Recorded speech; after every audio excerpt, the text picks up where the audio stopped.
तुम्हें এই ভিডিওটি দেখুন। मुझे याद है मैंने तो कभी स्कूल में जूते वूते पहनने का सवाल ही नहीं था। एक दिन मैं स्कूल जा रहा था, मेरे मामा मुझे रास्ते में मिल गए।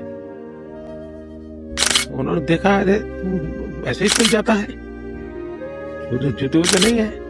तो उस समय उन्होंने कैनवास के जूते खरीद के मुझे पहना दिए। अब उस समय तो शायद वो 10-12 रुपए में आते होंगे वो जूते। अब वो कैनवास के थे, उस पर दाग लग जाते थे, तो सफेद कैनवास के जूते थे।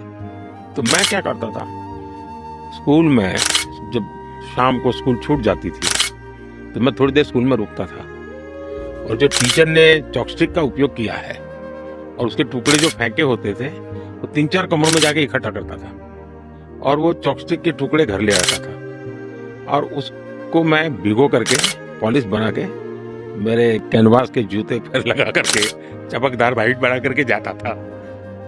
तो मेरे लिए वो संपत्ति थी, मैं वैभव अनुभव करता था। এই পৃথিবীতে কিছু মানুষ জন্মগ্রহণ করে যারা ইতিহাস করার জন্য, তাই না? তো সেরকমই একজন জন্মেছিলেন আমাদের দেশের সর্বকালের সেরা প্রধানমন্ত্রী নরেন্দ্র ভাই দামোদর মোদী। আর তার জন্যই আজকের ডেটে আমাদের এত গৌরব আর আমাদের দেশের এত প্রগতি। আর সত্যি সেটা আমার জন্য খুবই গর্বের অ্যাজ এ ইন্ডিয়ান।